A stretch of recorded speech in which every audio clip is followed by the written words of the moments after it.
mimi naamini serikali yetu ambayo inaongozwa na Mheshimiwa mama yetu Rais mpendwa Mama Samia iko na nia thabiti na ya dhati katika kuwatumikia wananchi wetu.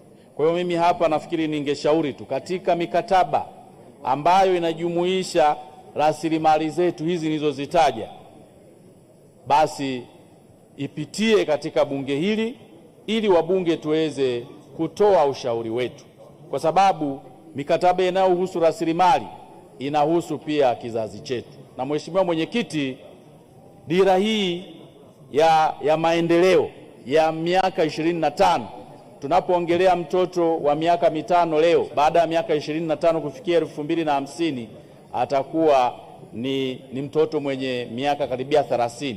Sasa tunakuwa na mpango huu wa maendeleo ambayo kwa kweli umelenga katika kuendeleza kizazi chetu ambacho kitakuja kunufaika na rasilimali hizi. Lakini Mheshimiwa Mwenyekiti, mpango huu wa maendeleo umeweka vichocheo vya maendeleo ambavyo imetambua kuhusu nishati, logistics kwa maana ya uwekezaji katika miundombinu, lakini sayansi na teknolojia, mageuzi ya kidijitali, mazingira ya biashara na uendelezaji wa uwekezaji katika kuboresha mifumo ya kisheria na kukuza ubia kati ya sekta za umma na sekta binafsi. Sasa hapa Mheshimiwa Mwenyekiti, niseme tu kama wachangiaji waliotangulia walivyoweza kuchangia.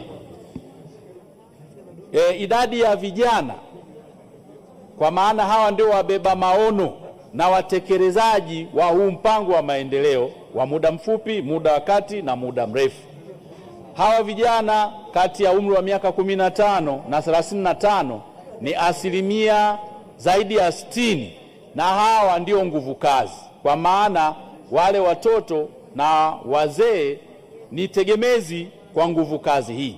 Kwa hiyo ni lazima tuangalie sera na mpango wetu katika kuwawezesha vijana wetu waweze kuingia moja kwa moja katika kutumia hizi rasilimali nilizozitaja hapa, ikiwemo madini, ikiwemo rasilimali zetu za ardhi, lakini na maji ambayo tuko nayo katika mito, maziwa na bahari. Kwa hiyo serikali kupitia wizara, na ninashukuru kwamba Wizara ya Vijana imeanzishwa.